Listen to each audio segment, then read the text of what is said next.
자, 우리가 전 시간에는 어, 금강경에서 말하는 수다원과 아라한에 대해서 설명을 했는데 도관 스님 조금 의아하지 않는가요?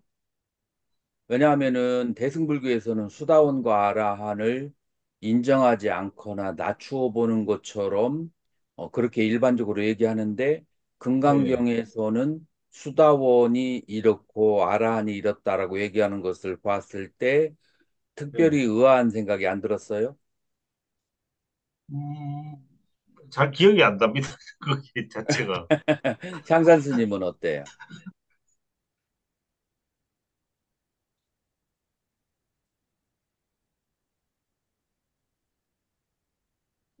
음소거 해제하고 얘기를 해야지.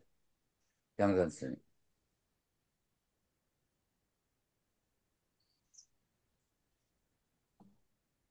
얘기해봐요. 네. 그때 대승경전에서 나오는 수다원 나라는 대승 아라한이라고 그 말씀하신 것 같고 또 비교가 사실은 그렇게 될 수 없지 않나 그렇게 말씀하신 걸로 기억하거든요. 그러니까 여러분들이 이제 대승을 하나에다가 쌓아 안아버리면 그러면은 여러분들이 이 문제가 해결이 안 돼요. 대승이 크게 무엇과 무엇으로 나눠진다겠죠? 대승이 크게 중간학파와 유시. 유식학파로 나눠진다고 했어요. 자, 네, 여기에서 중간학파와 유식학파의 차이점이 또 아, 지금 현재 우리가 두 가지가 발생하는데 이 중간학파에서는 어, 아라한 수다원에서 아라한까지를 인정을 해줘요. 인정을 해야 되는데 참된 수다원과 그다음에 참된 아라한은 이래야 된다라고 그렇게 설명을 하고 있어요. 근데 유식으로 가서는 법상 체계가 이제 정리가 되면서 어떤 식으로 얘기가 되어지냐면은 번뇌는 크게, 번뇌는 크게 둘로 나누어지는데, 둘로 나누어지는데, 아라한이 해결할 수 있는, 번뇌는, 그거는 어떤 번뇌느냐 하면은, 낄레사라고 그렇게 하는 거예요. 요 낄레사, 요 번뇌를 어떤 번뇌라고 그렇게 하느냐면은 이제 견소단 혹은 견옥, 수소단 혹은 수혹이라고 하는 이 번뇌를 다 합쳐서 낄레사, 번뇌라고 하고 이 번뇌만 해결하면은 아라한이 될 수 있다라고 그렇게 얘기해요. 요거는 유식학파에서 설명하는 거예요. 유식학파에서는 만약에 부처가 되려면은 요 번뇌 외에 어떤 번뇌가 해결돼야 되느냐 하면은 바로 부처의 지혜를 장애하는 그런 이제 번뇌까지 해결해야 된다고 그래요. 그래서 요거를 뭐라고 얘기하느냐면은 녜야 아바라나 라고 해서 이거를 한문권에서는 뭐라고 얘기하느냐면은 부처님의 지혜를 장애한다라고 그렇게 얘기를 하고 그 다음에 앞에 있는 것들은 그냥 번뇌라고 해요. 그래서 녜아버러는 부처 부처의 지혜를 장애하는 번뇌라고 그렇게. 자, 이거를 향산 스님 한문으로 뭐라고 얘기하는지 기억나요? 녜야 바르나? 부처의 소지장, 장애를 제하는 지혜, 소지장이요. 이거를 소지장이라고 그렇게 얘기해요. 소지장.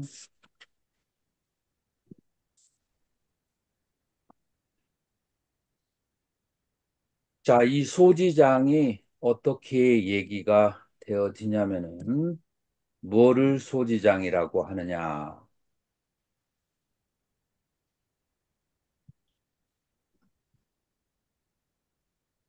바소자, 알지자, 장애장자. 그래서 부처의 앓음을 장애하는 바에 그런 번뇌라고 얘기하고, 지금 이게 견소단, 수소단, 그러니까 아라한이 되는데 장애를 그렇게 주는 것을 무슨 장이라고 하냐면은 장. 번뇌장이라고 해요. 자, 이 번뇌장은 무엇을 장애하는가 하면은 요거는 아라한이 되는 것을 장애하는 것이 번뇌장이다라고 하는 거예요. 자, 이 번뇌, 그러니까 이 소지장은 번뇌는 다 사라졌어요. 부처가 되는 지혜를 장애하는 장애를, 그거를 바로 소지장이라고 하는 거예요. 그리고 이 소지장은 보살 7지, 8지, 9지, 10지에서 전문적으로 닦는 번뇌다. 그리고 일반적으로 대승에서는 어떻게 생각을 하느냐면은 아라한이라도 다시 백의종군에서 제일 밑으로 내려와서 수행을 다시 시작해야 된다라고 그렇게 정의를 내리고 있어서 우리 그 후대에 그 대승불교를 공부하는 학인들 사이에서는 아라한을 굉장히 폄하하는 그런 경우가 많았어요. 이제 그런 부분에 대해서는 우리가 나중에 자세하게 얘기를 한번 해볼 거예요. 이게 바로 아라한과 보살과의 문제인데, 우리 공부할 때는 이 문제가 굉장히 심각했는데, 지금 사람들은 이 문제에 대해서 별로 그렇게 신경 쓰지 않는 것 같더라고. 어, 도관스님 어떻게 생각해요? 아라한이라 할지라도 다시 밑으로 내려와서 이제 1단계에서부터 수행을 다시 시작해야 된다. 라고 얘기하는 것이 크게 뭐 관심이 있나요, 없나요?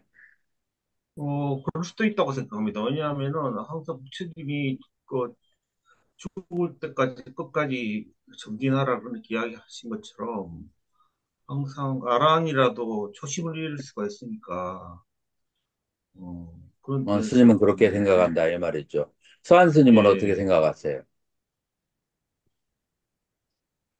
나란히인데 그렇게 다시 번뇌에 물들거나 그렇게 되면 그건 다시 수행을 해야지. 본인의 상태가 아란인 거지. 어떤 졸업장처럼 따는 게 아니어서 당연히 그럴 거라고 생각합니다. 그럴 수 있다고 향산 스님은 생각합니다. 어떻게 생각해요?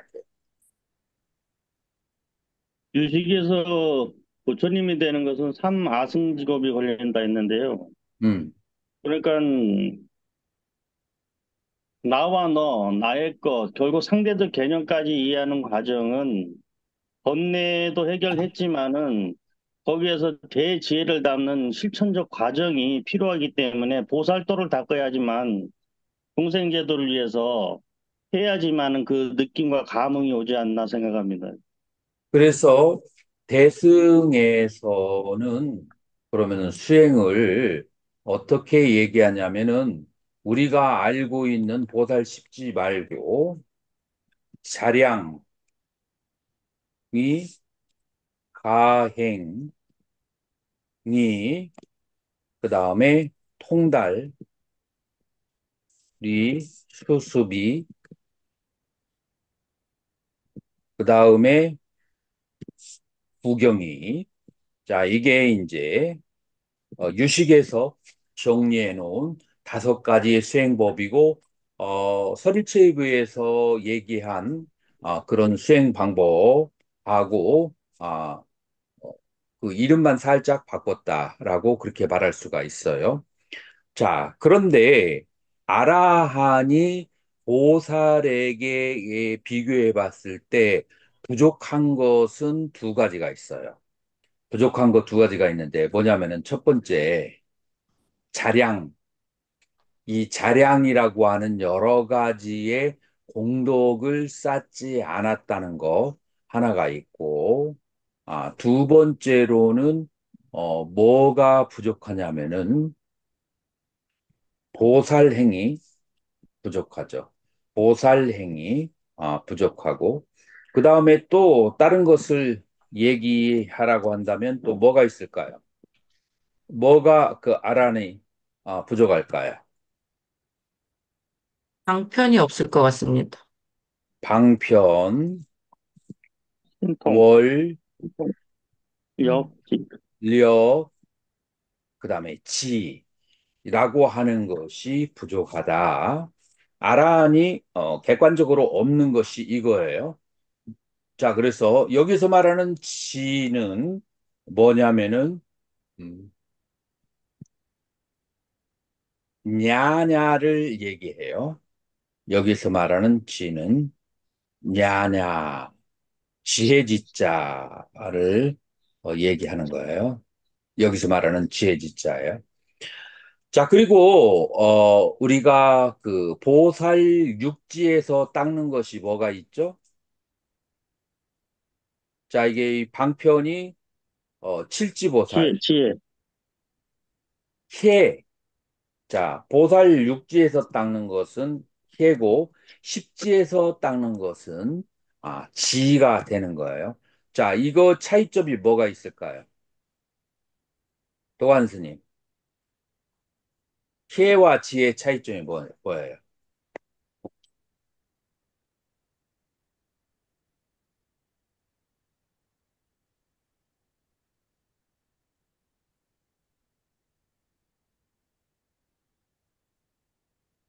향산 스님 한번 얘기해봐요. 해는 그 번뇌를, 그러니까 무아를 증득해서요, 무집착의 상태고, 십지의 지는 무분별 후득지라고 해서 그걸 기본으로 바탕으로 해서 새로운 신통지를 증득하는 것을 말합니다. 수환 스님, 우리가 수행하는 이유가 뭐예요? 수환 스님.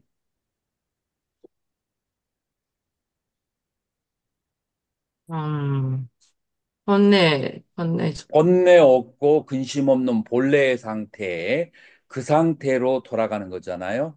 그걸 다른 네, 말로 해서 대승불교에서는 공이라고 그래. 네. 그래서 이 반야바라밀은 뭐냐면은 번뇌 없는 공의 상태로 회귀하는 것이 바로 어,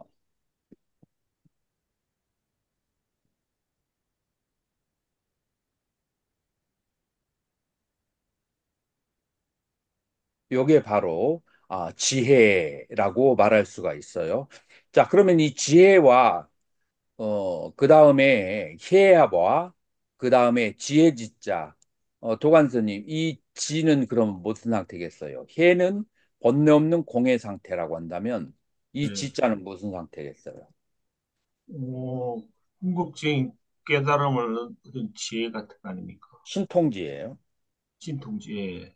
자, 여기서 말하는 신통은 일반 신통이 아니고 시간과 공간과 그 다음에 개를 다 초월하는 그런 신통. 시간과 공간과 개를 다 초월하는 상태가 바로 신통지라고 해요. 자, 우리가 번뇌가 있는 세계에 태어났다는 것은 어느 시간에 이렇게 있다는 것이고, 어느 공간에 점찍어 있다는 것이고, 그 다음에 인간 세계와 부처님의 세계를 왔다 갔다 하지 못하니까 이게 괴로운 세계예요. 근데 내가 시간과 공간을 초월하고 내 불계와 중생계를 왔다 갔다 자유롭게 할 수 있다면 이 사람은 더 이상의 이제 고통이 없죠. 그러니까 이 프란냐는 번뇌 없는 그런 정신적인 상태라고 한다면은 이, 이 냐냐라고 하는 지혜라는 것은 그 상태로 실제로 물질적으로 그런 그 상황을 연출해낼 수가 있는 거예요. 요 지라고 하는 것은 그런 범례 없는 상태로 그냥 신통력으로서 마음대로 시간과 공간과 계를 초월해서 갈 수가 있는 상태라고 할 수가 있어요. 자, 이렇게 되면은 어때요? 어, 이 해와 지의 차이점이 도관스님 어느 정도 이 납득이 됐어요? 예, 예. 해와 지. 그리고 이러한 지, 냐냐라고 하는 것은 수없이 많은 방편의 수행을 실지에서 닦고 수없이 많은 중생들이 죽어갈 때, 자, 지금 예를 들어서 지금 현재 우크라이나와 그 다음에 러시아와 전쟁이 일어나서 얼마 전에 그 우크라이나의 그 아동 시설에 포탄이 떨어졌잖아요. 자, 그랬을 때 아라한의 그 입장은 어떨까요?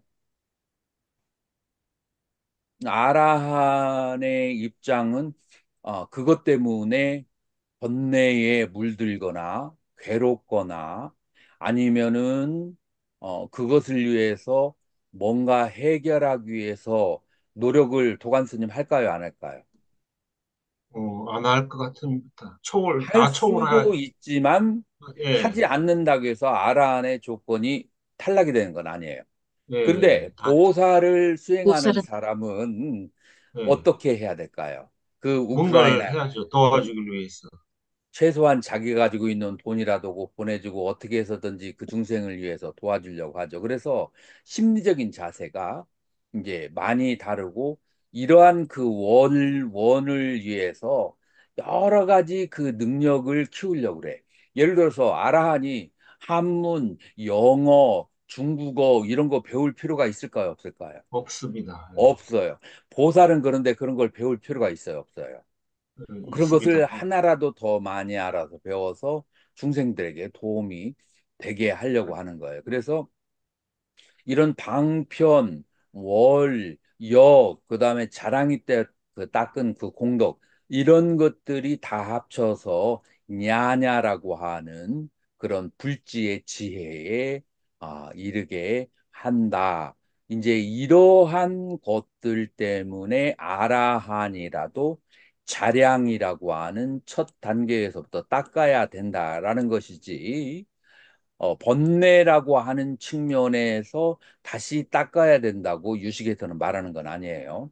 이런 이제 자량과 원력과 공덕이라고 하는 측면에서 처음부터 아라한이 추구하지 않았던 것들, 이제 그런 것을 이제 닦아야 된다라고 하죠. 자, 이러한 것들이 상세하게 나와 있는 것이 중간학파가 아니고 어느 학파라고요?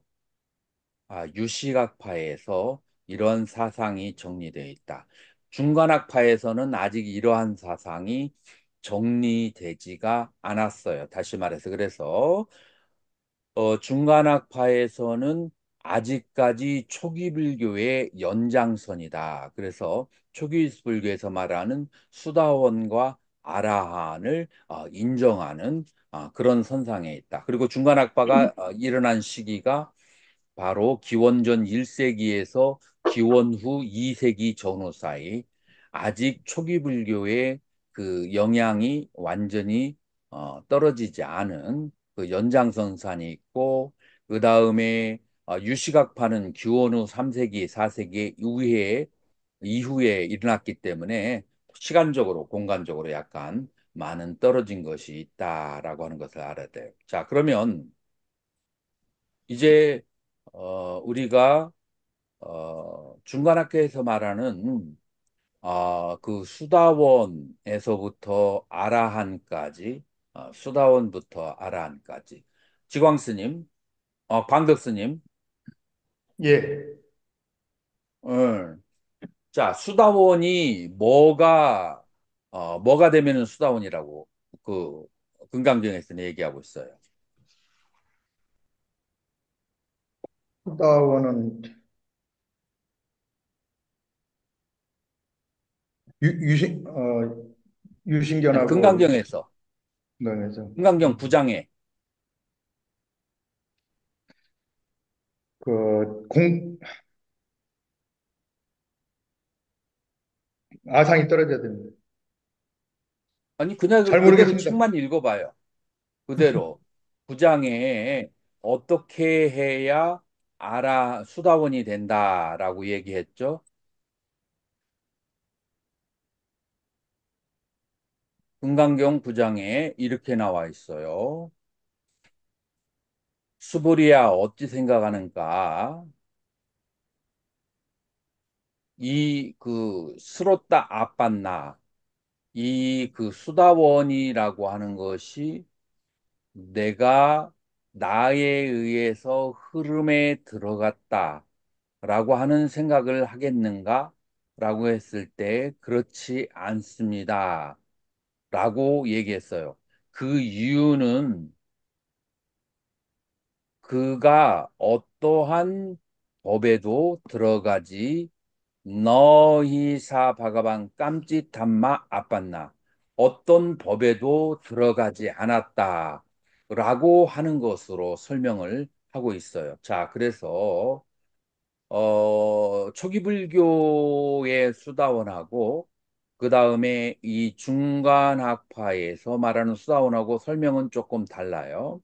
어떻게 다르냐면은 그 법이라고 하는 들어가야 될 법이라는 것이 없기 때문에 그래서 법공이라고 하는 것을 많이 강조해요. 자, 그러면 구체적으로 어떠한 법을 얘기하느냐 하면은 색성향 미촉이라고 하는 대상을 말하는 거예요. 자, 그러니까 마음이 경험할 수 있는 대상이 바로 색성향 미촉이라고 하는데 심과 법이라고 하는 것이 마음이라고 하는 것은 인식의 주체고 그 다음에 법이라고 하는 것은 인식의 대상이에요. 그래서 인식의 대상에 들어가지 않는다라고 하는 거예요. 그래서 마음이 인식하는 대상의 수다원이 되려면은 들어가지 않기 때문에 그러기 때문에 바로 무엇이냐 수다원이다라고 했어요. 자, 그렇게 설명을 금강경에서는 했어요. 자, 그러면은 초기 불교에서는 수다원에 대해서 뭐라고 설명을 했죠? 저희 오온무한. 향산스님. 오온무한을 얘기했습니다.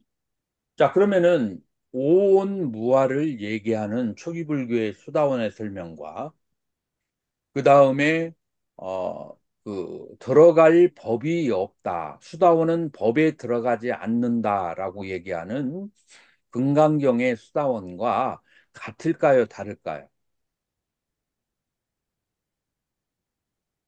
여기서 금강경에서는 법공까지 양공을, 구공을 얘기하는데요. 초기 불교에서는 아공을 많이 다루지만은 그 내용은 거의 같지 않겠습니까? 내용이 같다라고 얘기했으면은 왜 같은지 그거를 설명할 수 있어야 돼요. 어차피 오운무화를 보려면은 대상을 그거를 또 인지 안 할 수가 없거든요. 대상을 보지 않고 어떻게 인식되는 마음만 해서 오운무화로도 그 갈 정도 수 있는지 가지고는 학자들이 예. 인정을 않고 서한 스님은 아, 저는 금강경에서는 아궁과 복공을 얘기하는 것 같고, 초기불교에서는 아궁만을 얘기하는 것 같은데, 다르다고 생각이 듭니다. 아궁을, 오음무화를 보는 것은, 어, 조금, 법공을 보는 것보다는 조금 더 낮은 단계에서 볼 수 있을 것 같습니다. 이제 그렇게 결론부터 내리지 말고 내용을 먼저 얘기해야 돼요. 자, 오온이 내가 아니라고 생각을 하는 것이 바로 어, 오온의 색수상행식 그 어디에도 내가 있지 않다라고 보는 것을 그것을 아공이라고 혹은 오온무화라고 해요. 자, 그러면 법공은 무엇을 법공이라고 하죠? 그것은 색성향이죠. 더 나아가서 오온을 이루고 있는 색수상행식마저도 실체가 없다. 그래서 아가 없다. 자성이 없다. 무자성이다라고 얘기하는 거예요. 자, 색수상행식이 무자성이다라고 하는 것을 도관스님 한번 설명을 해봐요. 육상의 식이 무자성이라는 것은 어, 우리 그, 그 대상이 있는 게 아니고 우리가 마음으로 그렇게 보는 거기 때문에 우리가 마음을 보면은 대상 자체가 없어지는 거 아닙니까? 그게 아니고 수상행식에 자성이 없다는 것은 네. 좋고 나쁜 느낌의 자성이 없다는 것이고 네. 시와 비가 자성이 없다는 것이고 그 다음에 내가 좋아하고 싫어하는 욕구에도 자성이 없다는 것이고 내가 지금 처하고 있는 환경 중에서 가난과 부요가 있는데 그것에도 좋고 나쁘고의 자성이 없다는 거예요. 자, 그거 설명을 필요할까요? 설명 안 해도 이해가 되나요? 느낌의 자성이 없다. 같습니다. 도관스님. 좋고 나쁜 느낌의 느낌의 자상. 자성이 없다. 이해가 네. 가나요? 그게 법공입니까, 선생님? 그러면. 그렇죠. 색수상행식이 공하다라고 무자성이다라고 아는 것은 법공이고 그 다음에 오온 가운데 내가 없다라고 아는 것은 아궁이에요. 자, 그러면 네. 여러분들 어디 가서 이렇게 설명하면은 그게 어디서 나오는 얘기냐라고 질문을 받을 수가 있어요. 그래야 안 그래요? 예. 그렇습니다. 그러면은 이 출처가 어디에서 나오냐면은 입중론이라고 하는 월칭 대사가 쓴 티베트 불교를 공부하는 사람들에게는 최고의 그 작품으로 치는 그런 논서가 있어요. 거기에 이 부분이 명료하게 그렇게 나와요. 그 입중론에서 뭐라고 하느냐면은 오온 가운데 내가 없음을 보면은 아공이고 오온 자체가 무자성임을 보는 것은 법공이다라고 하는 거예요. 자, 그래서 법공이라고 하는 것을 구체적으로 해보면은 색수상행식이 무자성이다라는 뜻이고 그 말은 무엇이냐면은 좋고 나쁜 느낌의 자성이 없다. 또 어떤 것이 좋은 것이 나쁠 수도 있고 나쁜 것이 좋을 수도 있으니까 무자성이에요. 그 다음에 시비의 자성이 없다. 내가 옳다고 생각했는데 나중에 그럴 수가 있고 그러다고 생각하는 것이 옳을 수가 있어요. 그래서 빵세에서 파스칼은 이렇게 피레네 산맥에 이쪽에서는 법인 것이 피레네 산맥에 저쪽에서는 불법이다. 라고. 그래서 이 시비와 선악이라고 하는 것이 상대에 따라서 달라지기도 그렇게 해요. 어디에서는 일부 일처제가 선이고 어디에서는 일부 사처제가 선이에요.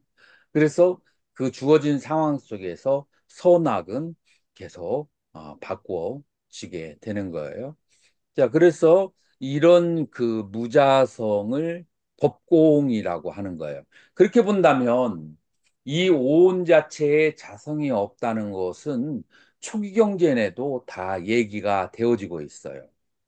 그래서 내가 저번에 그 보내줬던 초기 경전들, 무아상경과 그다음에 나꿀라삐따경 등을 다시 한번 읽어보시면 거기에서는 오온의 아가 없다는 것뿐만 아니라 오온 자체도 무자성이라고 하는 것을 설명하고 있어요. 그러니까 초기 경전에서는 이 아와 법을 한꺼번에 투게더 같이 함께 무아 무자성이라고 얘기를 하고 있고 그 다음에 이 금강경에서는 법에 대한 것을 강조해서 얘기하기 때문에 이거는 초기 불교의 가르침 안에 포함이 된다 안 된다 향산 스님 됩니다. 포함이 돼요. 그러니까 다르지 않다라고 그렇게 얘기할 수 있어요. 그리고 두 번째로 여기에서 있는 점은 뭐냐면은 색성향 미촉 그다음에 법이라고 하는 대상에 대해서 마음이 물들지 않는 상태를 수다원이라고 그렇게 얘기했는데 지금 이 부분은 초기 불교에서는 우리가 회계사 목걸련경이나 혹은 사문가경 등을 바라봤을 때 수행의 단계 속에서 마음이 대상의 니미따를 경험할 때 그 니미따를 받아들이지 말아라 라고 왜냐하면은 니미따를 받아들이게 되면은 탐진치에 물들기 때문에 내가 가르친 적이 있는데 지금 기억나나요? 회계사 목권연경에 요게 나와요. 자, 그러니까 그런 부분에서도 우리는 같은 부분이 얘기되어지는 것을 말할 수가 있어요.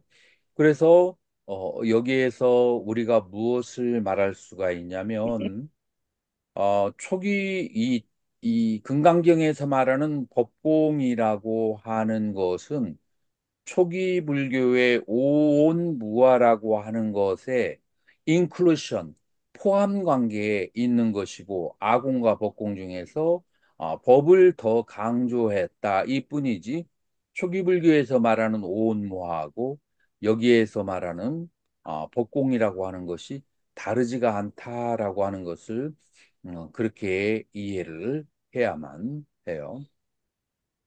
자, 그래서 요것이 이제 첫 번째 수다원에 대한 부분이고 두 번째 이제 사다함에 대한 부분, 사다함에 대한 부분으로 가게 되면은 금강경 노트를 띄워줄까요?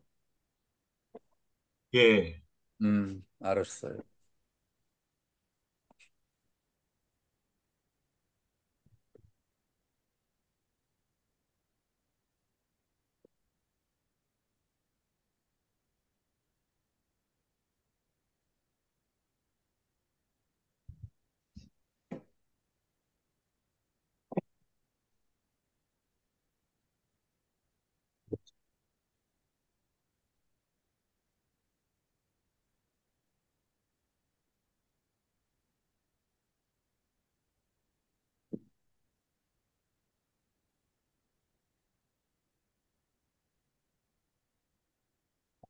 자, 그래서 지금 노트 보이죠? 예, 네.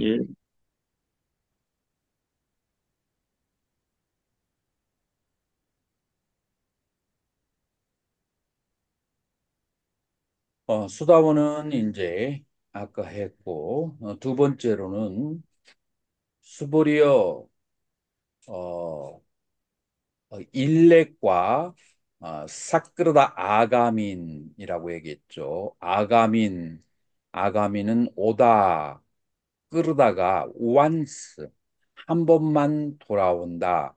어디에 돌아온다고 했죠? 욕계, 욕계에 들어오는 거예요. 자, 오용락을 즐기는 욕계에 한 번 더 돌아와야 된다. 다시 말해서 이 사다함은 오용락이 완전히 끊어졌어요? 안 끊어졌어요? 오용락이 안- 완전히 끊어지지 않았어요. 그러면 뭐가 끊어졌죠? 이 수다원에서 뭐가 끊어진 거죠? 온 모아가 됐죠. 자, 오온의 무아가, 아가 없다는, 오온이 무자성이라는 것을 알았어요. 언제 알죠? 삼매 속에서 일파사나를 할 때 알아요. 자, 그런데 수행자가 항상 삼매 속에 있는 것이 아니고 다시 일상생활로 돌아올 때가 있잖아요. 자, 일상생활에 돌아오면은 삼매에 들으면 오온에 대한 집착이 없는데 삼매 바깥으로 나오고 일상생활에 부딪히게 되면은 그러면 뭐가 발생하죠? 삼진, 잠재된 욕망이 다시 사물을 바라보면서 발생하죠. 그러면서 탐진이 아직 발생하게 되는 거예요. 그래서 사다함에는 아직 탐심과 진심이 무엇에 대한 욕계에 대한 탐심과 진심이 남아있다라고 하는 거예요. 그래서 욕계에 한 번 더 돌아오는 이유가 뭐예요? 한 번 더 돌아와서 욕망을 경험하면서 욕망의 실체가 없는 것을 뚜루자라고 쳐다봐야 돼요. 이제 그러기 위해서 바로 어떻게 되느냐면은 아, 사다함이 한 번 더 돌아오게 된다라고 할 수가 있어요. 음. 근데 여기에서 이제 뭐가 되느냐? 사다함은 일렉과를 증득했다는 생각을 내지 않는다. 그 이유가 무엇이냐면은 마야 사크람을 발라 뿌랐담 이띠 너 나에 의해서 사다함 과에 들었다는 생각을 내지 않는데 따까세야 또 왜냐하면은 너희 사까지 땀마 야 사트라까미 뜨밤 아빤나 그래서 거기에 사다함 과라고 하는 여기서 법이라고 하면 여러분들이 어려워요. 그러면은 사다함과라고 하는 어떤 스테이트, 어떤 상태, 여기서 법을 그렇게 이해해야 돼요. 사다함과라고 할 수 있는 어떤 상태가 존재하지 않기 때문이다. 자, 그러면 지금 종래에 번역하는 법이라고 하는 거하고 이 법을 나는 상태라고 번역했는데 이 두 개의 차이가 있어요, 없어요? 도관스님.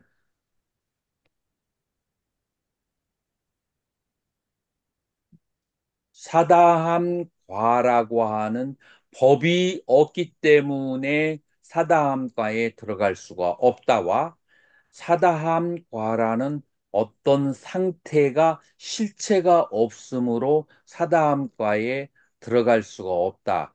이 두 개의 향산성 차이가 있어요, 없어요? 말이 좀 비슷한 것 같은데 좀 헷갈린데. 법이라는 것과 법이라는 것을 스테이트, 상태로 번역을 했어요. 이거 차이가 네. 있죠. 음. 상태는 어떤 그 상황이나 상태고, 아까 서두에 말씀하신 법은 그 대상 자체가 없다는 얘긴데요.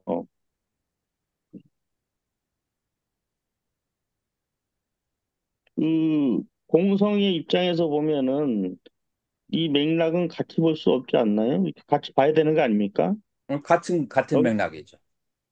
상태라는 거는 아직 인식이 남아 있다는 건가요? 아니죠. 상태라고 하는 것은 스테이트인데, 그 상태는 여러 가지 조건에 의해서 지금 어떤 현상이 벌어지고 있는 거예요. 그것 자체가 무자성이라는 소리라. 아, 예. 그래서 그 무자성, 그러니까 그 상태 자체가 어달마, 법공, 담마순냐, 법공이라고 하는 거야. 일문스님 이게 이해가 가나요? 한번 좀 생각을 좀 해봐야 될 것 같습니다. 저기 마이크 그 키고 얘기해 보세요. 음소거를 제거해요. 음소거를 켜요.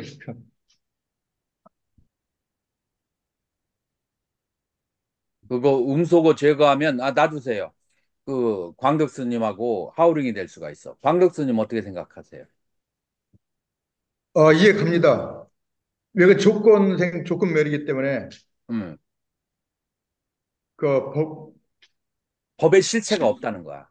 예, 조건에 따라서 사다함이라고 하는 그 상태마저도 그것도 실체가 없는 거라. 이건 조금 철학적인 거라서 철학을 전공하지 않은 사람은 조금 어려울 수가 있는데 내가 말하는 것을 잘 듣고 이제 설명을 이제 이 질문을 하고 설명을 들으면 이해할 수도 있을 거예요. 자, 그래서 자, 여기에서는 사다함과라고 할 만한 것 자체도 없어요. 자, 그렇다면은 아나함과라고 할 만한 것도 없고 아라한과라고 할 만한 것도 없고 열애라고 할 만한 것이 없다라는 것은 그것은 우리 이미 우리 그 금강경 6장에서 공부하지 않았나요? 예. 열애라고 할 만한 것은 그런 것은 존재하지 않는다. 금강경 6장과 7장에서 존재 공부를 했었죠. 왜냐하면은 그 모든 것이 전부 다 어, 언어로 지칭되어질 수 있는 것은 조건에 의해서 만들어지고 조건멸이기 때문에 그거는 그건 환상과 같고 꿈과 같은 거라서 실체 자체가 없다는 거예요. 자, 그러기 때문에 사다함이나 안함과라고 할 만한 것이 없다라고 하는 거예요. 자, 그래서 이 수다원과에서는 그럼 사담과에서는 뭐가 사라지게 되죠? 진심이 소멸하게 되죠. 사다함과에서는 그리고 탐심이 두 가지로 나눠져요. 자, 이거는 초기불교에서는 나오지 않는데 서리체부에서 나오기 시작하는 거예요. 탐심이 두 가지로 어떻게 나눠지죠? 누가 기억나는 사람 있어요?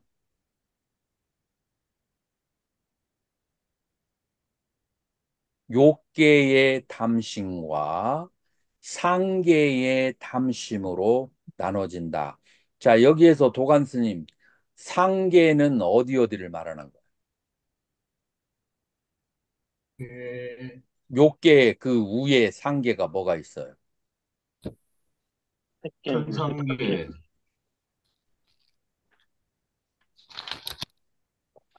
새끼, 새끼.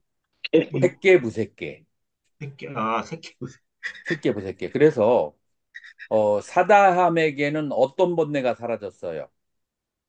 욕계의 번뇌는 아, 어, 아나함에게 사다함이 아니고 아나함에게 있어서는 욕계의 번뇌가 사라졌어요. 아나함은 욕계의 번뇌는 사라졌는데 어디에 번뇌가 남아 있어요? 상계. 상계에 색계 부색계에 대한 번뇌가 남아 있어요. 자, 그러면은 사다함은 욕계의 번뇌가 미세해진 상태를 바로 사다함이라고 그래요. 자, 미세하다는 것을 어떻게 얘기할 수 있냐면, 욕계에 대한 애착이 남아 있어도, 그러도, 수다원 같은 경우에는, 어, 잠을 자기 전에도 그 집착이 남아 있을 수가 있어요. 잠을 잘 때 탐심과 진심이 남아 있다는 거하고 잠을 자기 전에 그거를 씻어버린다 하고 어떤 차이가 있을까요? 광 교수님.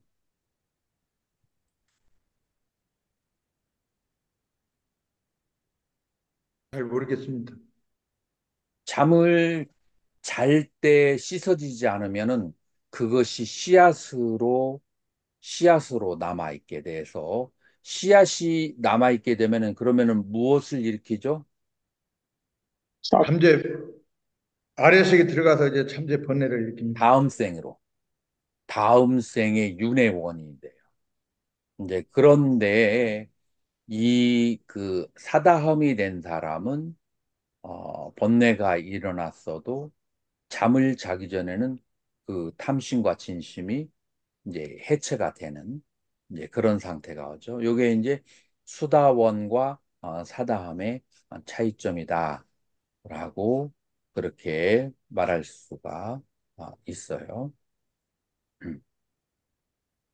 그 다음에 세 번째로 이제 불환과 아나함이라고 하죠.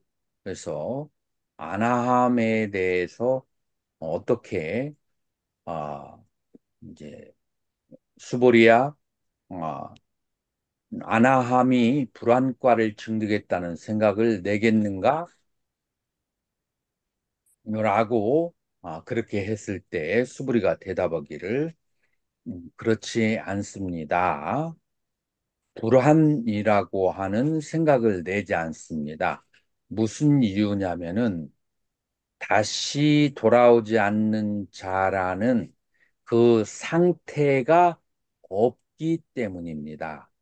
여기서 없다라기보다도 그 상태가 자성이 없기 때문이다라고 하는 거예요. 자, 그래서 여기에서 전부 다 법에 대해서 동하다는 것을 얘기하는데 어,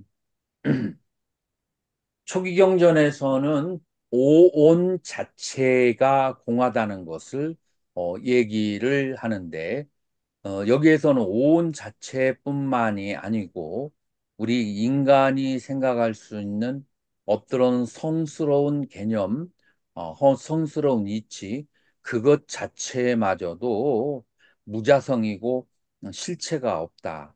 그래서 이 불교의 가르침은 무자성과 실체 없는 그 파이널 스테이트에 들어가려고 하는데 중간 상태의 어떤 과정에 있으면서 나는 이런 상태가 되었다라고 자기와 남과를 비교하고 거기에서 스스로 자만감을 내고 다른 사람을 무시하고 하는 것은 중간학파에서 봤을 때 그것도 오류고 잘못된 거라고 본 거예요.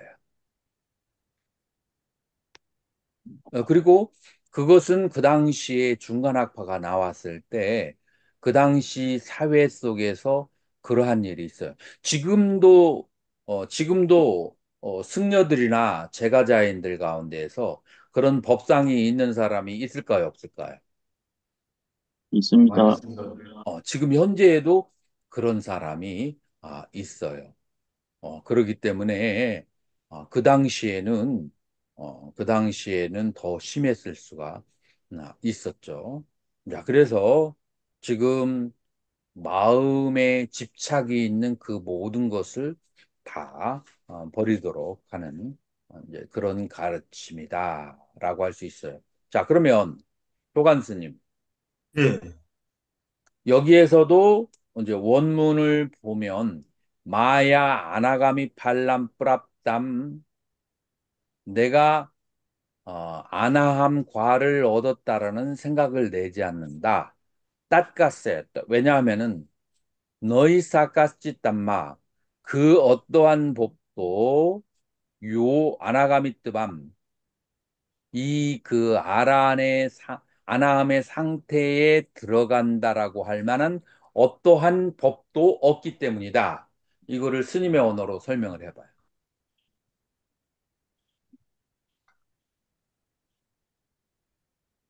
그러니까 불안과를 증득했다고 하는 그 자체의 어떤 그때 상 자체마저도 없어지고 자연스럽게 그 불안과에 들어간다 가야 된다는 그런 이야기 아닙니까? 불안과라고 하는, 불안과라고 하는 어떤 그 상태가 조건생 조건물이란 말이에요. 그렇기 예, 때문에 실제로는 실체가 있어요, 없어요? 없습니다. 실체가 없기 때문에 그 아나함 과에 들어간다라고 하는 그러한 담마, 그러한 스테이트, 그러한 음, 상태가 없단 말이에요. 알겠습니다. 즉, 내가 왜, 담마를 상태라고 번역하는지 조금 이해가 가겠죠. 스테이트. 예, 음, 단마는 너무 사람들에게 익숙해서 어려운 말로 그냥 지나가는데, 스테이트, 어떤 상태, 현상이라고 하면은, 와닿기가 좀 쉽죠. 그래서, 그러한 상태가 존재하지 않는다. 왜냐 하면은 무자성이기 때문에. 그렇기 음, 때문에, 궁극적인 입장에서 봤을 때, 이 아나함 과를 얻었다라고 할 만한 것이 없다라고 하는 거예요. 자, 이게 궁극적인 입장에서 바라보는 거거든요. 그래서 초기불교에서는 아나함 과를 얻었다라고 말할 수가 있어요. 그런데 중간학파에 와서는 아나함 과를 얻었다라고 말할 수가 없어요. 이유가 뭐죠? 당연한 부자성, 상태. 예? 부자성이니까. 예. 지금 이 중간학파는 열반과 해체라고 하는 궁극적인 측면에서 사물을 바라보기 시작한 거야. 그러니까 안경을 2.0짜리 안경을 쓰고 모든 사물을 분석하기 시작하는 거야. 어떤 안경이냐면은 아라한이라고 하는 상태, 열반이라고 하는 상태, 모든 것이 해체됐다는 상태에서 봤을 때는 그런 상태에서는 그런 궁극적인 상태에서 봤을 때는 아나함과라고 하는 그런 상태는 실체하지 않아. 이해가 됐나요? 예. 음. 자, 그래서 아나함에 대해서 이제 이렇게 얘기할 수 있고, 그 다음에 여기에서 아란과에 대해서는 뭐라고 얘기하느냐? 세존이시여 아라한은 아라함됨을 징지겠다는 생각을 하지 않습니다. 왜냐하면 그러한 법이 없기 때문에 그래서 아라한이라고 합니다. 수부띠아허 수부리가 대답했다. 바가반 세존이시여 아라한이 에방바바띠 이와 같이 생각하지 않습니다.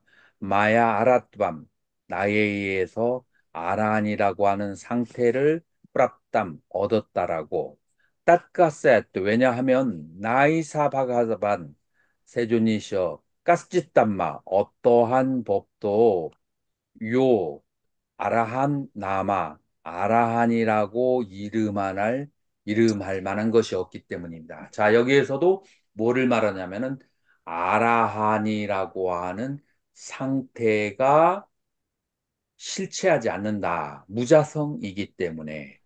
그래서 이것은 열방과 궁극적인 상태에서 바라봤기 때문에 모든 상태가 존재하지 않는다. 법이라고 하는 측면을 강조해서 얘기했고, 이 법이라는 측면, 법이 공하다고 하는 것은 초기 경전에서 오온무화에서 이 두 가지 측면, 아공과 법공을 다 얘기하고 있다. 자, 그런데 이제 어떤 이제 후기의 대승 논서들에 보면은 이제 이런 말이 되어 있죠. 무슨 말이냐면은, 어, 초기 불교는 아공은 되었지만 복공은 되지 않았다. 아라한은 아공은 증득했지만 복공은 증득하지 못했다. 이런 얘기 들어봤어요? 도한 스님 들어봤어요? 예. 아공. 그 말을 듣고 스님은 어떻게 생각했어요? 저기 아공은 정덕했는데 법공은 정도 못했다. 그 말 말입니까? 예, 예. 그거는 이제 그러니까 아까 스님이 이야기한 것이 중간의 입장에서는 어, 중간의 입장 관점에서 봤을 때는 법공까지는 정독 못한 단계라는 거죠. 근데 초기불교가 아공이 되었지만 복공이 안 됐다라고 하는 것을 그걸 우리가 인정할 수 있을까요? 없을까요?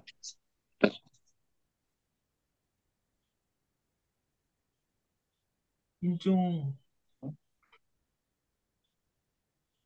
인정을 하는데 그 설명하는 방식에 있어서 음, 관점이 좀 지금 아까 설명했듯이 초기불교에도 아공과 법공은 돼 있어요. 지금 예, 중간학파에서 아공은 되었는데 복공은 되지 않았다라고 하는 측면은 예. 후대 아비당마 예를 들어서 설일체유부의 아비담마의 법실제론에 대한 반응이에요. 음, 이 대승의 논사들은 초기 경전을 직접 본 적도 없고, 그 다음에 테라바다 논서를 본 적도 없고, 이 사람들이 알고 있는 것은 다 무슨 논서들이에요? 설일체유부의 논서들이에요. 그러니까 이 문제는 그리고 내가 티벳에 있는 그런 이제 스님들하고 대화를 해봤는데 이분들은 테라바다를 몰라요. 오직 설치부만 있는 것으로 알아요. 인도에. 그도 그럴 것이 기원전 3세기에 마힌다 장로에 의해서 스리랑카로 그 테라바다 불교가 간 이후로 역사 속에서 나오는 이름은 거의 다 설일체이고예요. 그러니까 부처님에서부터 그다음에 기원전 3세기까지는 인도 불교 역사 속에서 이 초기 불교, 그다음에 테라바다가 역사의 전면에 등장했다가 바로 스리랑카로 이 법이 전법되고 난 다음부터 기원전 2세기서부터는 테라바다에 대한 그 어떤 기록도 거의 나타나지 않아요. 인도 역사 속에. 이제 인도 역사에 나타나는, 전면적으로 나타나는 학파는 무슨 학파? 설일체유부 학파예요. 그래서 중간학파에서 이 설일체 유부의 학파에 대해서 거기에 대해서 문제점을 지적하는 거예요. 자, 그러면 우리 휴식을 했다가 2시 10분에 설일체 유부의 어떤 법에 대한 이론 때문에 이와 같은 오해가 일어났는지에 대해서 우리 한번 다뤄볼까요? 아니면 너무 어려우니까 그냥 지나갈까요? 예, 여러분들이 이 녹화를 시키기 때문에 몇 번 들으면은 이해할 수 있고, 그리고 이 문제는 지금 아직까지도 한국 불교에서 실제로 지금 문제가 되는 것이기 때문에 알아놓는 것은 중요할 거예요. 광 교수님 어떻게 생각해요? 예, 좋습니다. 네, 그러면은 3시 10분에 다시 만나겠습니다.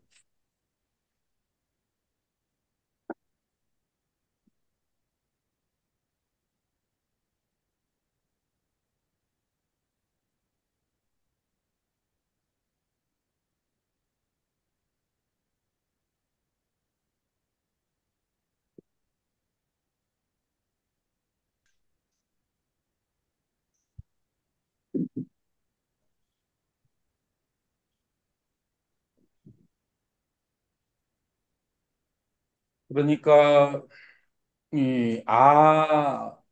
소승은 아공은 되었지만, 법공은 되지 않았다라고 하는 것은 여러분들이 설일체 유부의 특히 구사론에 대해서 능통하지 않으면은 도대체 이게 어디에다 대고 총을 쏘는지를 그 대상을 알지 못하는 거예요.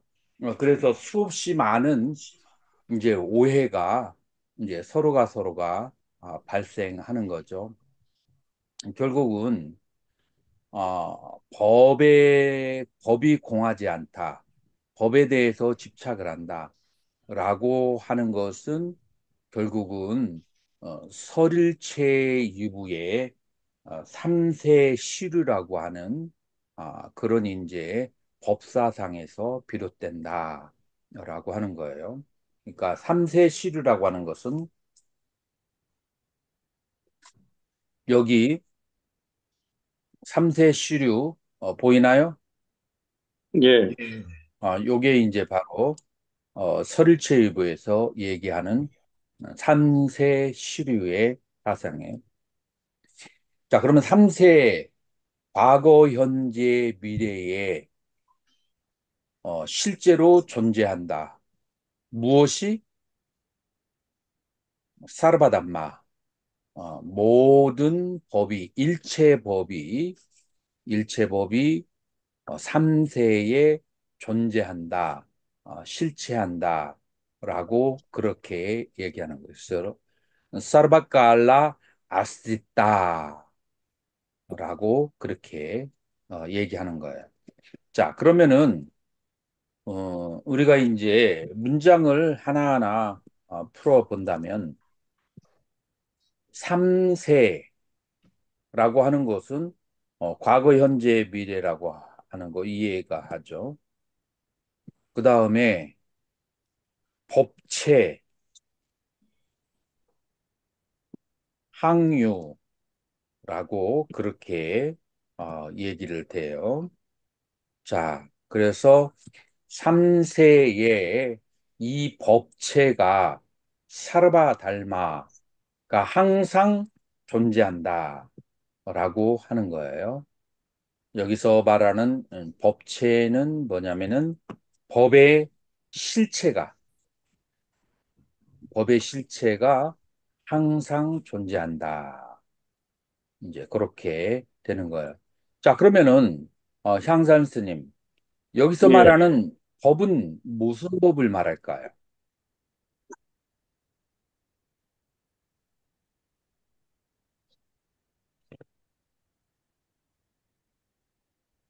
수상행 신소를, 그거는 이제 경전에서는 수상행 심소가 되지만 아비담마에서 나와서 법은 조금 다르죠. 아비담마에서 법의 정의는 다르다라고 볼 수가 이 있는데 존재로, 어, 첫 번째로 아비담마에서 법을 네 가지로 나누기 시작했어요. 어떻게 나누냐면은 색, 심, 심소, 열, 열반. 자, 광덕스님, 왜 이렇게 네 가지로 나누게 됐죠?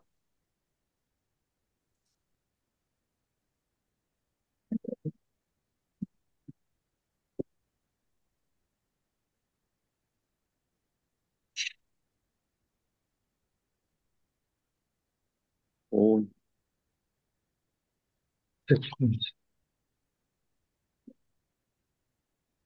오온하고 오온을 벗어난 열반. 이 네 가지로 그렇게 나누게 된 것이 뭐냐면은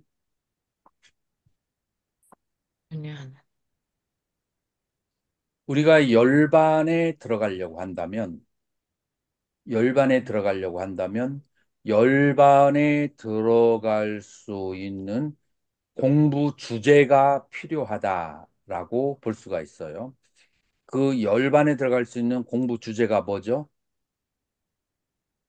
오, 오온, 오온, 오온인데 오온을 갖다가 아비담마식으로 정리하면 색심심소가 돼요.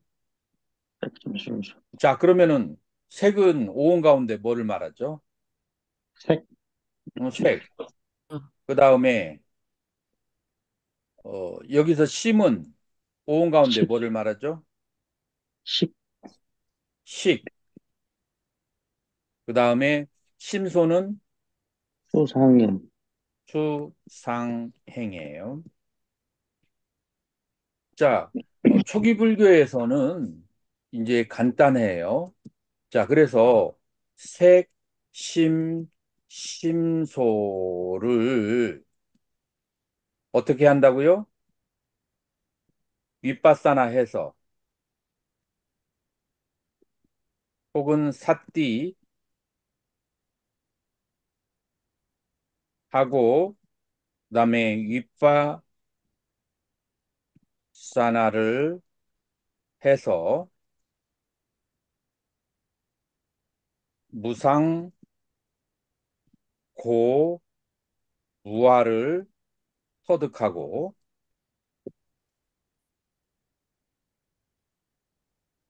그리고 마지막에는 어떻게 돼요? 리욕, 무상한 것들에 대해서 욕심을 버리고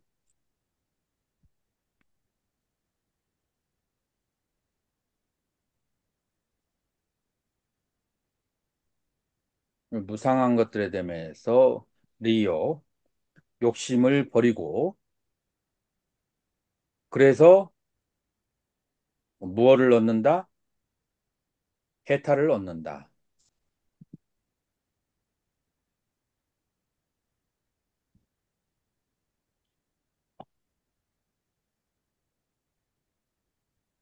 자, 그러기 때문에 이 색심심소라고 하는 것은 뭐의 주제가 돼요? 윗바사나의 주제가 되는 거예요. 주제. 사띠의 주제가 되고 그 다음에 윗바사나의 주제가 되는 거예요. 그렇기 때문에 색심심소를 아는 것은 중요할까요? 중요하지 않을까요? 그것은 중요합니다. 굉장히 중요하게 되는 거예요. 뭐를 위해서? 열반을 나는, 위해서 중요한 것이 되는 것이다. 라고 하는 거예요. 그런데 보통 사람들은 이 색심 심소를 보지 않고 뭐를 보고 있죠? 주로 색심 심소를 쳐다보지 않아요. 뭐를 쳐다봐요? 사람을 보고. 욕망, 유튜브를 보고 힘, 있습니다. 응? 한두, 욕망, 뭐를 보죠?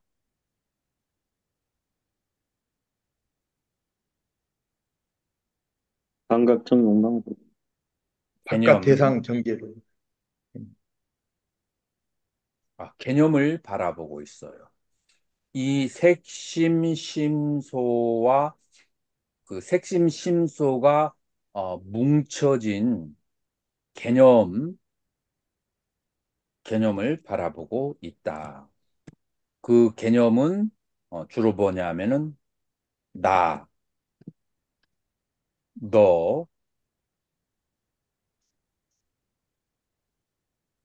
너라고 하는 아에 대한 인식, 그 다음에 두 번째로는 여러 가지의 음, 법에 대한 개념을 가지고 있어요. 이 개념을 가지고 바라보면은 요 사띠를 하거나 윗바사나를 할 수가 있어요, 없어요? 사띠와 없습니다. 윗바사나를 개념으로는 할 수가 없고 그리고 사띠와 윗바사나를 하지 못하니까 열반을 얻을 수가 없어요. 그래서 이 색심심소는 수행의 내용이고 이거는 수행의 결과예요. 그래서 도를 닦는 데 있어서는 색심심소, 도의 과는 열반이다. 이렇게 법을 네 가지로 제일 처음에는 나누었어요. 이거는 이제 경전에서 나눈 방식이에요. 근데 아비담마에 오면서 이 심소가 종류가 다양하다는 것을 다시 정리하기 시작해요. 심소가 크게 세 가지로 어떻게 나눠지죠? 광덕스님? 심소 수상행 지금 여기 그건 경전에서 나왔으니까 아비담마에서 아비담마에서 선법, 불선법. 음,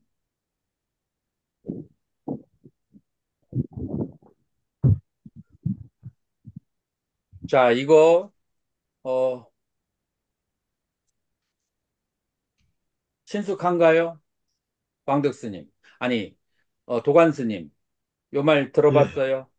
선법, 선법, 불선법, 무기법.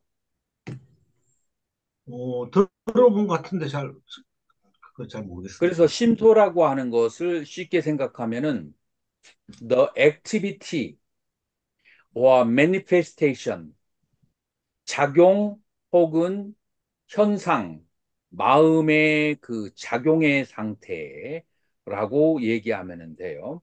마음의 작용이 선한 쪽으로 가기도 하고, 그 다음에 악한 쪽으로 가기도 하고, 그 다음에 무기법으로 가기도 한다라고 그렇게 말할 수가 있어요. 자, 선한 법은 주로 크게 몇 가지가 돼 있죠? 어, 자, 불선법부터 한번 얘기해 보자고요. 자, 향산 스님, 설일체부에서 불선법이 몇 가지가 있어요?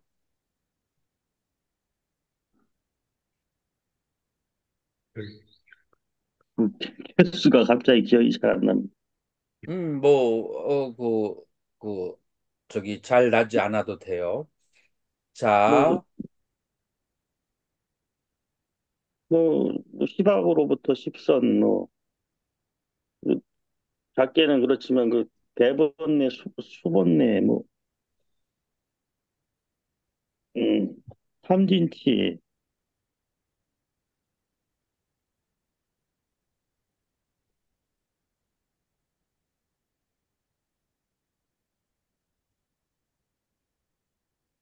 소,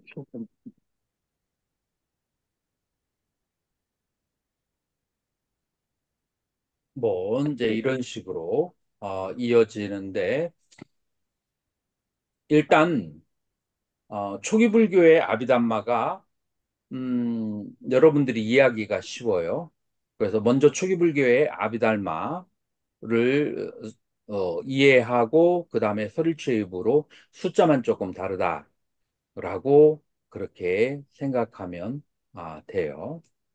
그래서 불선법이 크게 어떻게 나눠지냐 하면은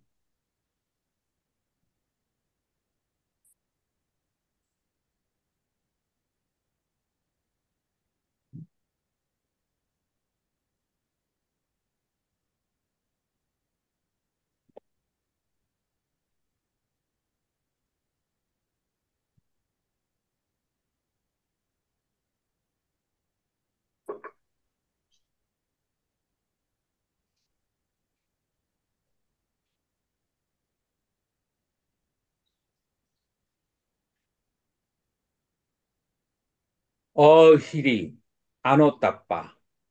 그래서 불선법이 가장 큰 두 가지가 불선법이 12가지가 있는데 12가지 중에서 가장 항상 그 항상 존재하는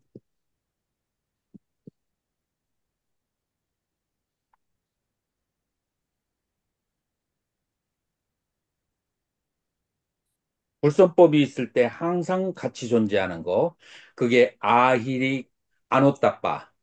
이것은 아히리는 수치심이 없는 것.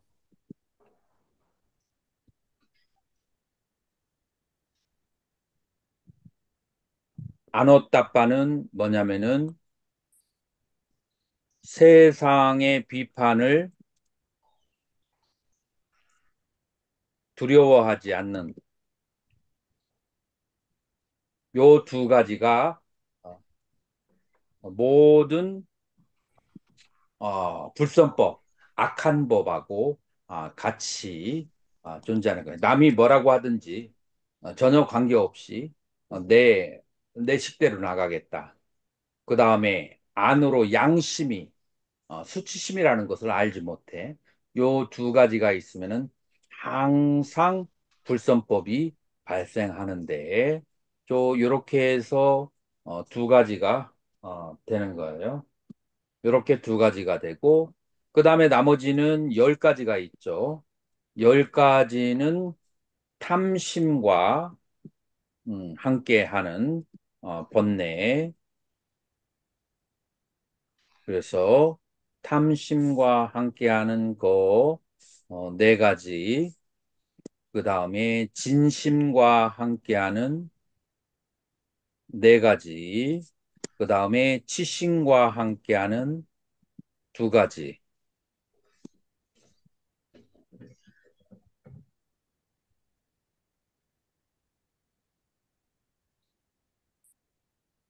자, 이렇게 해서 불선법은 12가지가 되는 거예요. 자, 여기에서 지금 아비담마를 구체적으로 얘기하려면은 그러면은 굉장히 복잡하고 시간이 걸리고 지금 현재 우리의 목표는 아비담마를 일일이 다 공부하는 목적이 아니에요. 자, 그래서 여러분들이 이제 대충 여러분들이 어떻게 이해를 해야 되느냐 하면은 이 설일체이브나 테라바다에서 법을 나눌 때 그것을 크게로는 세 가지로 나눈다. 선법, 그 다음에 불선법, 그 다음에 무기법으로 그렇게 크게 세 가지로 나눈다. 그러면 무기법은 어떤 것이냐? 그래서 수, 상, 사, 초.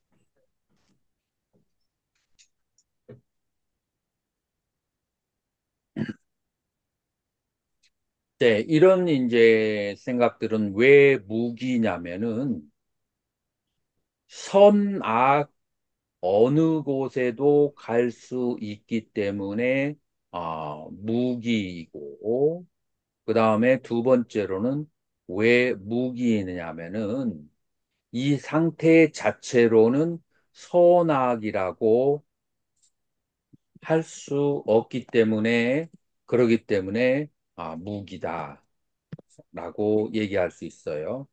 그래서 무기법이 13가지가 돼요. 그 다음에 항상 생각이 일어날 때 항상 같이 일어나는 거, 그것은 항상 같이 일어나는 게 있고, 그 다음에 무기법에서도 어떨 때는 때때로 일어나는 게 있어요. 뭐 한 가지가 나오면 한 가지가 나오지 않는 그런 게 예를 들어서 뭐 삼매 중에서 심, 사라고 하는 거, 그 다음에 열의 이런 것들은 때때로 하나가 나타나거나 둘이 나타날 수가 있어요. 그래서 이러한 이제 무기법이 있죠. 그래서 무기법이 13가지가 있고 그 다음에 불선법이 12가지가 있고 그리고 나머지 22개가 뭐 선법 개수가 좀 틀릴 수 있어요. 오늘 내가 이거 하려고 준비를 하지 않았기 때문에 지금 현재 중요한 것은 뭘 말하냐면은 인간의 마음이 이 선법이나 이 불선법의 하나의 그런 심소와 함께 하는 거예요. 그중에 제 대표적인 것이 자비, 희사, 이것도 선법이에요. 어떨 때는 자의 마음에, 어떨 때는 비의 마음에, 어떨 때는 희의 마음에, 어떨 때는 사의 마음에 있죠. 그래서 마음이 여기에 있다가 그 다음에 여기로 와 있을 수가 있고, 그 다음에 마음이 여기로 와 있을 수가 있어요. 자, 그래서 지금 얘가 얘기하는 것을 이해할 수 있겠어요? 이 향산 스님, 네, 이해할 수 있어요? 네, 수환 스님은 어때요? 네, 이해할 수 있습니다. 자, 그래서 도관 스님은 예, 이해할 수 있어요? 예. 예를 안 들어줘도 되겠어요? 예를 한번 들어주세요. 들어주시면 더 좋습니다. 음, 어, 예를 들어서 어떤 마음이 작용을 하려면은 기본적으로 이 다섯 개가 있어야 돼요.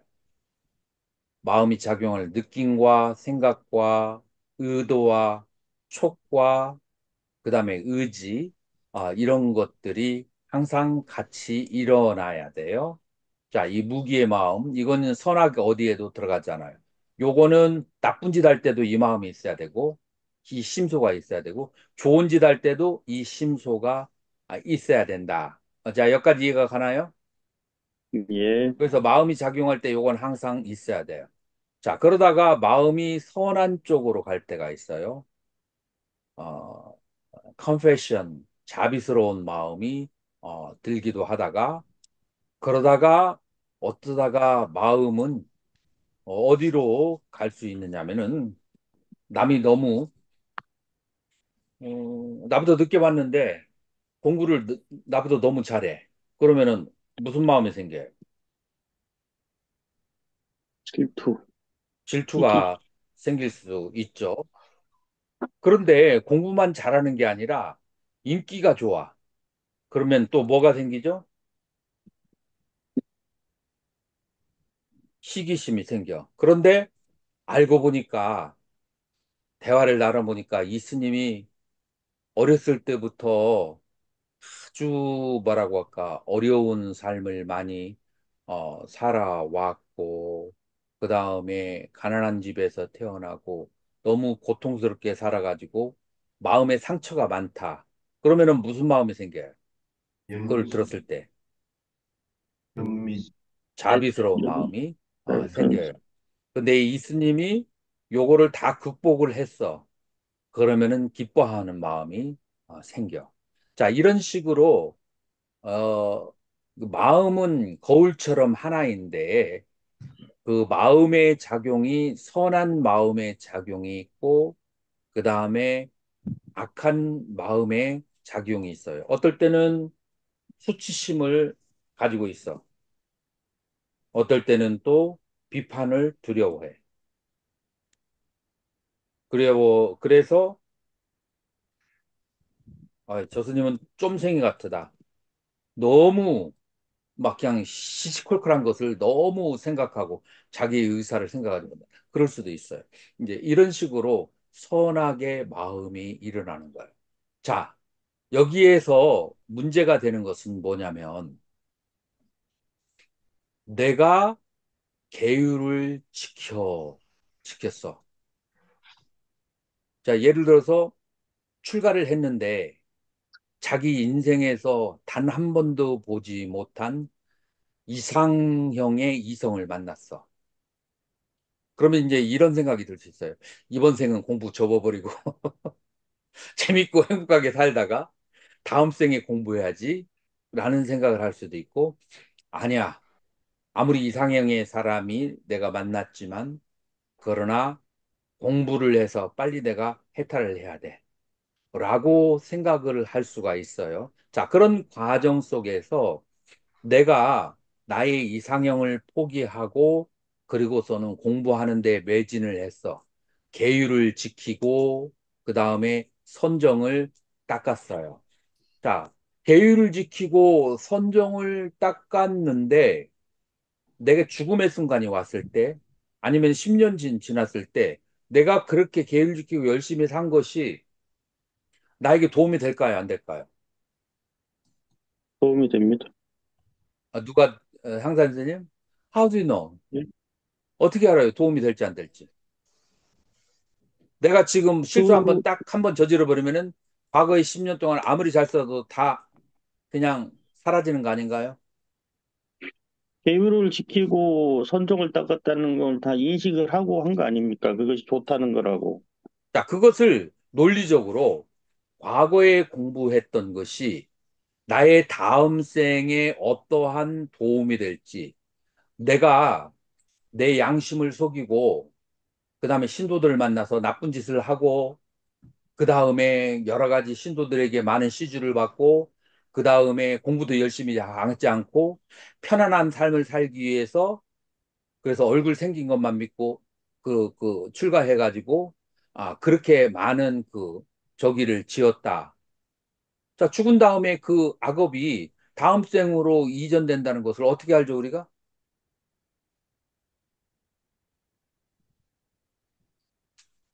자, 이것이 바로 이제 업의 문제이고, 이 업의 문제가, 설일체 유부 말고, 인도 학파의 승론과 그 다음에 느야야, 그 다음에 느야야라고는 논리학에서 불을 지폈어요.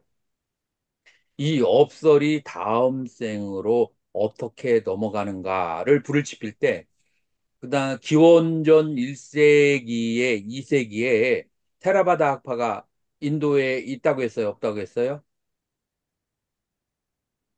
인도에 자치가 없어. 이 업설이 등장할 때 가장 맏형으로서 인도에서 이 학파들과 논쟁을 했던 학파가 불교에서 어떤 학파예요? 제 도관 스님 무슨 학파라고 했죠? 무슨 학파가 인도에서 가장 맏형 노릇을 하면서 외도들과 논쟁을 했다고 했죠? 소리를 지우. 설일체유부. 서를 채우고. 자, 설일체유부. 이 설일체유부가 다음에 금생의 업이 어떻게 넘어가는 것을 외도들에게 설명을 해야만 했어요. 자, 그런데 외도들은 어떻게 대답해요? 아뜨마가 있어요. 아뜨마에 내가 지금 현생에 지은 업을 다 묻혀가지고 아뜨마가 다음 생으로 건너가서 그 과보와 공덕을 받는다라고 아주 얘기하면은, 그러면은 조금 실력이 없는 사람도 그냥 애워가지고 달달달 그냥 설명할 수 있을 정도로 쉽게 이 문제를 피해나갈 수 있어요. 근데 우리는 뭐라고 얘기하죠? 무아를 얘기해요. 무아를 얘기하면은 지금 여기에서 내가 수행한 것, 지금 여기에서 악을 지은 것을 다음 생에서 과보를 받을 차가 없는데 이 업소를 설명해가 도관 선생님 쉽겠어요? 없겠, 쉽지 않겠어요? 않지요. 쉽지 않습니다. 자, 누가 이거 하면 대답해 봐요. 무아인데 무아인데 무엇이 다음 생에 금생에 지은 선악과 악업의 과보를 받을 것인가? 라고 하는 외도가 질문을 던졌을 때 이 사람들은 전문적인 학자들이 질문을 한단 말이에요.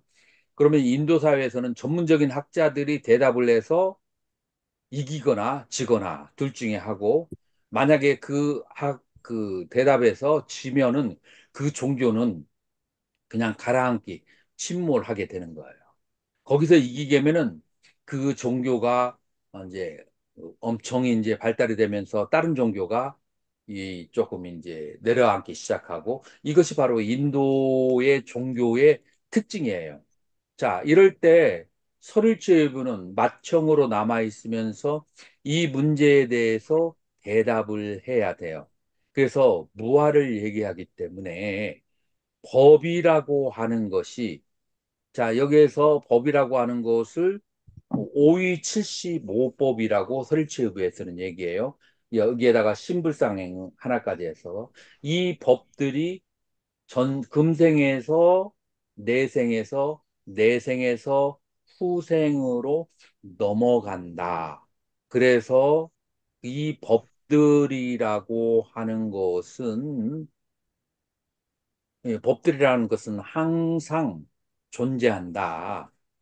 그러기 때문에 여기서 삼세 법체, 법의 실체가 과거, 현재, 미래에 항상 존재한다.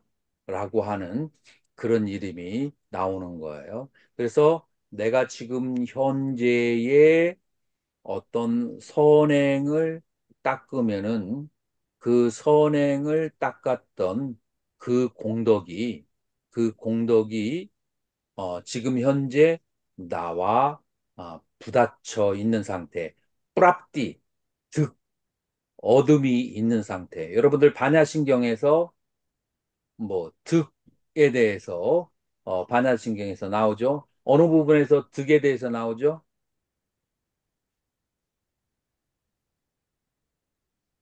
들 것도. 무지, 영무득. 이게 설체부의 개념이에요. 얻는다라고 하는 것은 그 얻을 득자는 뭐냐면은 만난다는 거예요. 무엇과 만났냐면은 선법이 계속해서 만나게 되는 거예요.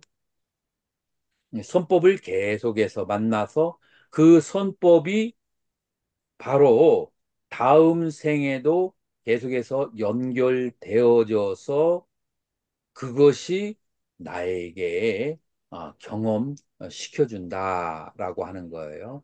이제 그래서 법이라고 하는 일체성 때문에 과거와 현재와 미래로 동일성을 갖다 줄 수가 있다라고 본 거예요. 그래서 이 법이라는 것은 과거, 현재, 미래에 있어야 된다라고 생각해서 인과에 대한 설명을 하기 위해서 낸 개념이에요.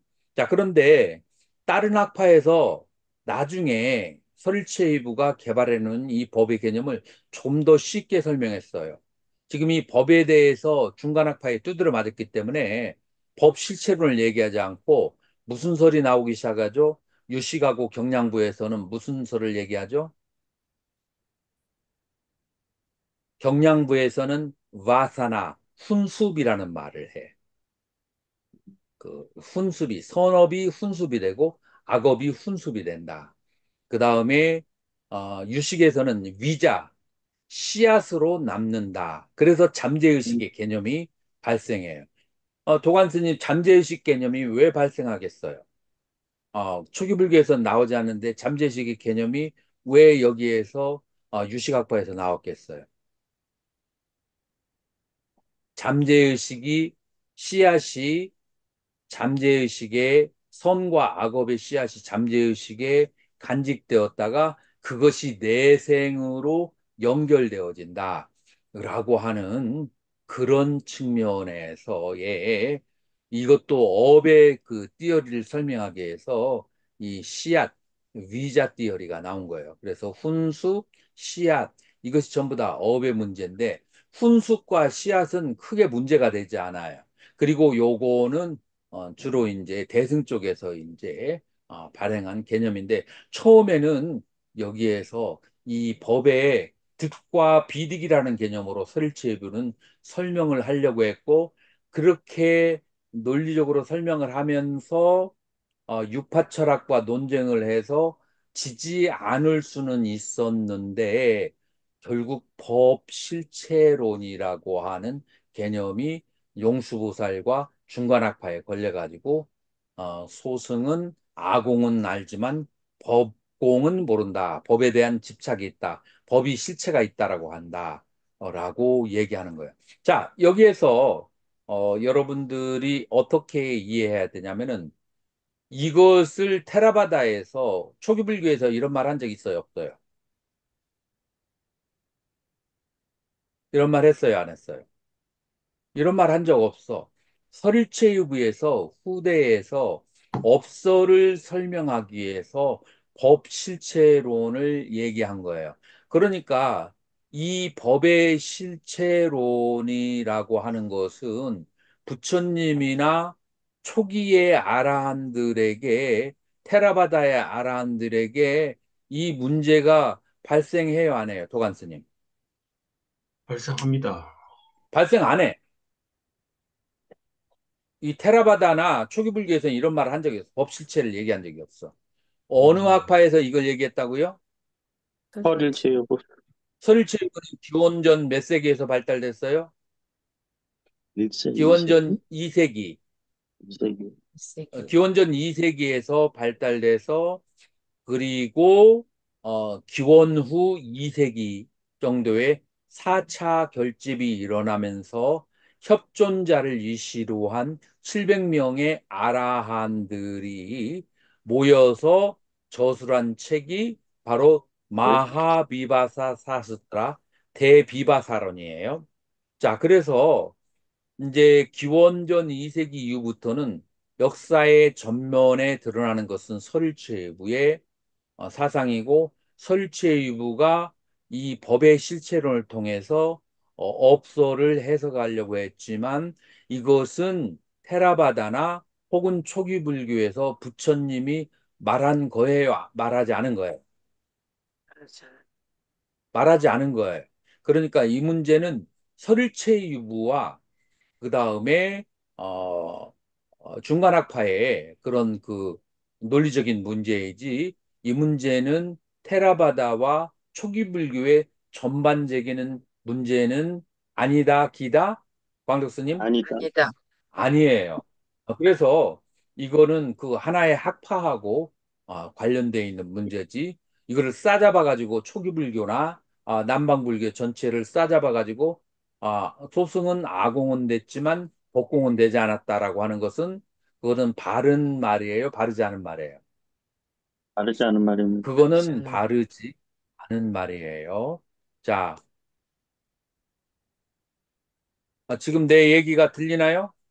예. 네, 예. 어, 어. 네, 자, 그래서 아까도 얘기한 것처럼 초기 불교에서는 뭐라고 얘기를 했느냐면은 초기 불교에서는 얘기하는 것이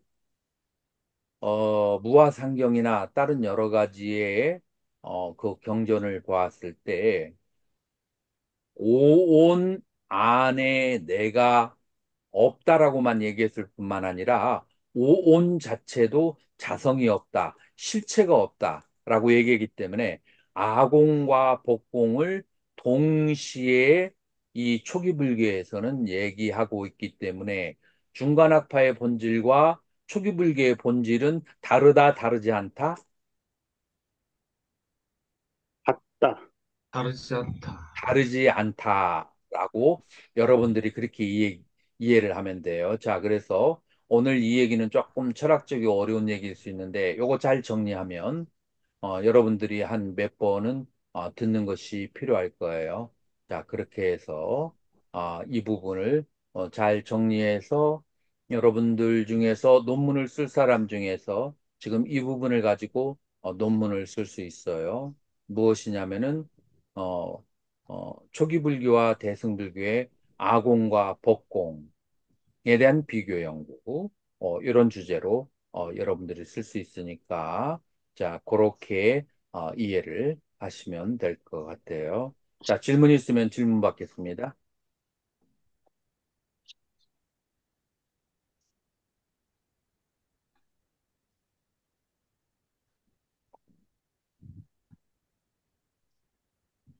질 광덕스님 질문 있나요?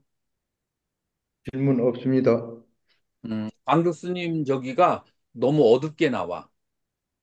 다음에는 그 강의실에 불을 좀 밝게 켜라고요. 예.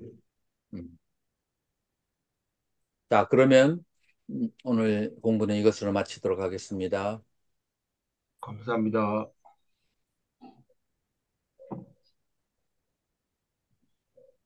안경문너 순수 무량승무 그냥 어간지 제육 제유성 동아무량 무량 불찬